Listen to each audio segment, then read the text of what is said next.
Hey guys, welcome to FoundFlix and another edition of Ending Explained. Darren Aronofsky has always been an interesting, unique filmmaker ever since his debut with the mathematical insanity of Pi, but none of his previous films prepared me for the experience that is his newest film, Mother. The avant-garde horror film stuffs a lot of different concepts into its runtime, and in the end leaves the viewer with a ton of questions about what just happened. So let's look at the film, giving an analysis of what the story is all about, as well as explaining the ending. At first, everything seems relatively normal, with Mother Jennifer Lawrence living a peaceful, solitary life with her husband Javier Bardem, both characters which are given no names beyond Mother and him. Well, everything is pretty normal except for the opening scene that shows us their house burned up. Then he puts a strange crystal with glowing red lines on a pedestal, which causes the burned up house to regenerate itself. And in the bedroom from the ashes, a woman is formed, literally created from the destruction, becoming Mother. And the basic gist, I think, is that he is God, or at least a god, a creator as he refers to himself. We later learn that what happened at the beginning of the film is actually part of a reoccurring cycle that has most likely happened numerous times before. He is starting once again after another cycle ended in destruction, which he now takes another shot at from the very beginning once again. This time with Jennifer Lawrence's incarnation of Mother. The cycle idea is a big theme of the film, as many things in the universe operate in a cyclical way, but most importantly, nature itself does.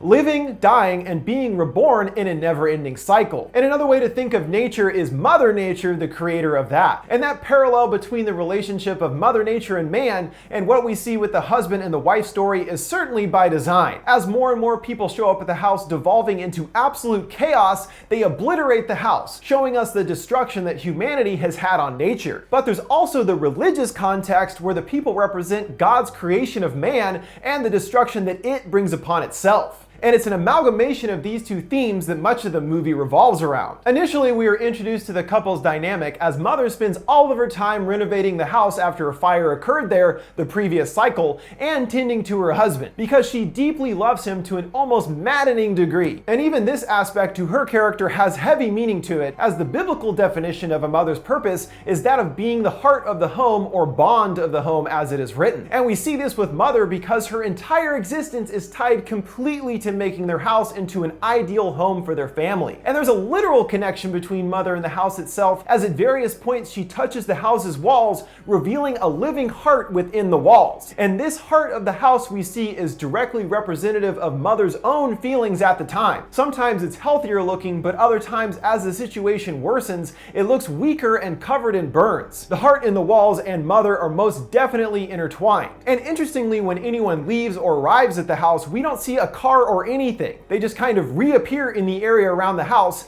and we see the house is completely surrounded by grass in all directions. So this is definitely not taking place in the traditional plane of existence. Also, Mother never leaves the house at any point. It seems to once again strengthen that connection between her and the house. This to her is where she belongs and is the only place she truly exists. While we see it's abundantly clear that Mother adores her husband, he doesn't truly value her, and it doesn't really feel like he reciprocates her feelings in any real meaningful way. He is consistently extremely selfish, and he's generally just kind of a jerk to her. If we consider this from the religious aspect, God created the world and made it imperfect, and created man, designing him to worship him above all else. So that could be considered selfish in a way. We see his selfishness and vanity throughout the story, as while she's working all day on his house and taking care of him, he is supposedly working on his writing. But he's not getting anything done, as he has been suffering from writer's block for quite some time, despite Mother's best efforts to encourage him. Then one day everything changes when the ideal home that Mother had been working on to attain is rudely intruded on by the arrival of a stranger on the doorstep. Man. This leads me to believe that the house is meant to represent the Garden of Eden, perfect and untouched by man until now. And this connection also makes sense, as Ed Harris's character's only name ever given is Man. Not Mr. Manderson or Fred Manford, just Man. This is because he represents the very first of mankind, Adam, who, if you remember, caused some trouble in the Garden of Eden in the Bible. Man initially says he's a doctor, but later reveals he has been lying. And the real reason he came to the house is he is dying and hoped for a chance to meet him him as he is a big fan of his previous book, which we could consider to be the Bible. And this is the first time that we see the profound effect that his writing has on his readers. The man is nearing death's door, and his big final wish is to meet the author of the book that he says changed his life, because it is, to him at least, a religious text that has fundamentally changed man. Understandably, Mother is annoyed that her husband opens the doors of their home to this stranger, worried he will destroy the perfect balance she's been striving for, and wants him to leave. But the husband dismisses her and selfishly doesn't want man to leave, as he is a big fan of his work, and having man around has been invigorating for him. Mother puts up with man staying at the house, and he is somewhat intrusive but not too destructive, doing small things like smoking inside the house despite Mother telling him not to. But you know what comes after man? Woman. And during a scene when man is sick, coughing up blood into the toilet, we see a big wound on his back, most likely a reference to Adam's rib being taken from him, the rib the first man gave up to create woman. And out of nowhere, Michelle Pfeiffer's woman shows up, who, surprise, is pretty much a total bitch to Mother, despite her only ever being kind and accommodating. This kind of stuff goes on for a while, and the first chunk of the movie kind of reminded me of that movie House Guest, where Sinbad shows up at Phil Hartman's house and won't leave, leading to all sorts of hilarious hijinks. So this is kind of like that movie, but this definitely has fewer hijinks and no Sinbad. And if the couple causing trouble on their own wasn't enough, their two dumbass kids, stand-ins for the Bible's feuding brothers Cain and Abel, show up, ultimately leading to a fight and one of the brothers murdering the other with a doorknob. And later, the entire family, literally 50 people or so, all come over to the house at once for a wake. I mean, holy crap, if I was this lady, I would have busted out the shotgun a while back and been like, "Get the hell out of my house, you maniacs!" But that's just me, and I'm not the biblical ideal woman as Mother is meant to represent. So she continues to bear it, indulging in whatever he wishes of her, but one thing becomes too frustrating even for her to handle anymore. She wants to have sex with him. Yes, they haven't been intimate in a while, and in this cycle they most likely haven't had sex at all. And I believe there is a specific reason for this. Because by them having sex and Mother's ensuing pregnancy, a chain reaction of tragic events occur, which is all part of the horrible cycle. The next day, after having sex, Mother instantly realizes that she is pregnant, and a bit surprisingly, he seems really excited about it as well, and even has a sudden urge of inspiration to write and begins to work on a new story. Time passes and the mother is nearly ready to deliver her child, and his story is published, instantly becoming a massive success. Probably a bit too massive actually, as almost immediately after it's published, more and more random people start showing up at their door, to the point of complete insanity. I really can't describe this whole sequence in a way that would accurately get the same feeling as watching it, but it's very intense as things completely spiral out of control. The house entirely flooded with people. It's basically a riot in the house as people literally tear off pieces of the wall for proof that they were there. Mother passes through various rooms, seeing all kinds of crazy stuff, from people engaged in satanic looking rituals to Kristen Wiig playing his publisher, wielding dual pistols shooting rows of prisoners in the head. What we're seeing here is the further coming of mankind over the ages, and how religion is interpreted differently, sometimes in the form of hysteria or even murder for religious sake. Everyone believes they are right in their interpretation of his book, but ultimately their various practices of religion are destructive. And on top of that, all that war and everything is completely destroying the house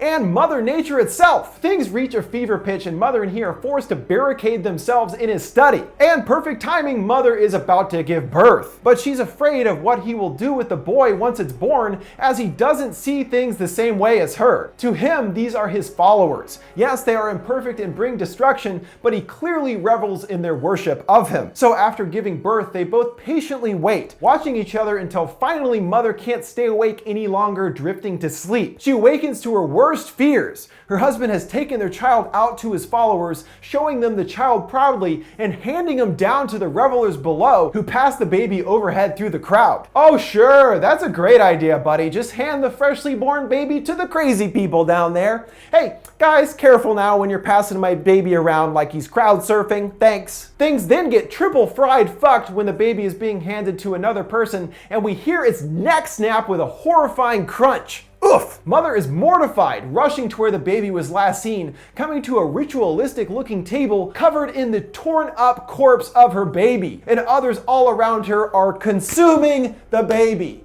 That's right, eating the baby they just killed. Ugh! Aronofsky, you sick, Twisted bastard! Furious, Mother finally lets loose on the followers, grabbing a piece of glass, killing several of them. But they have way more numbers and overtake her and viciously beat her on the ground, pulling on her clothes and calling her all sorts of horrible names. He finally comes to save her, but really how much saving has this guy done at this point? And he actually does apologize to her, saying he genuinely didn't think they would harm their child. All this stuff sounds really familiar for some reason. Oh yeah, Jesus, given to mankind by God in an attempt to save them, but ultimately humans killed him, just like we saw happen here. And even the people eating his flesh is a literal representation of communion, where we are said to eat the flesh and drink the blood of Jesus. They're just doing it by eating his actual flesh instead of with the stand-in of wine and stale wafers. Killing their baby was the final straw for Mother, who wants for it to all stop now no matter what it takes, heading down to the gas tanks being stored in the basement, igniting them, engulfing her in flames, as well as burning the house to a crisp with all the followers fleeing for their lives. But he is completely unaffected by the fire,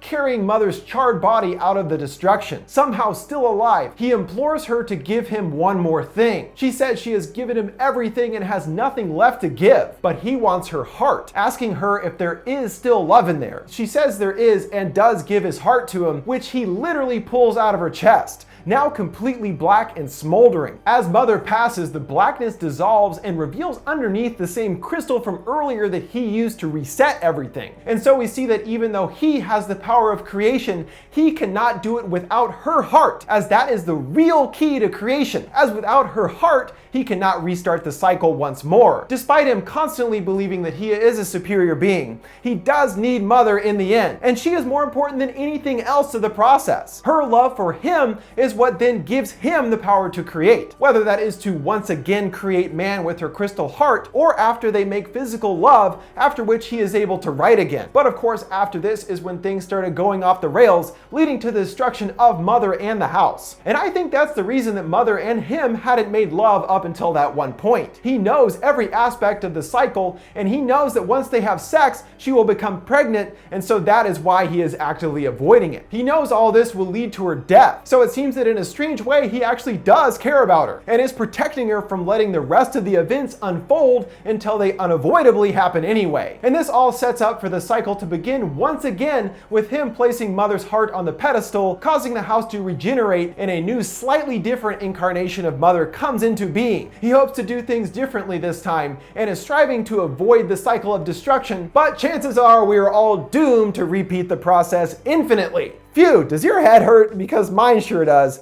Man, there was a lot going on with this movie, and a ton to analyze. I'm impressed with the tale that Aronofsky created, and appreciate the thought and detail he put into every aspect of the film. Alright guys, that'll do it for my ending explained and analysis for Mother. What did you guys think of the movie? Let me know your thoughts in the comments below. Make sure to like, subscribe, and follow, and if you're wondering about Grave Encounters, check back next week for that one, folks. Thanks for watching FoundFlix. See you next time.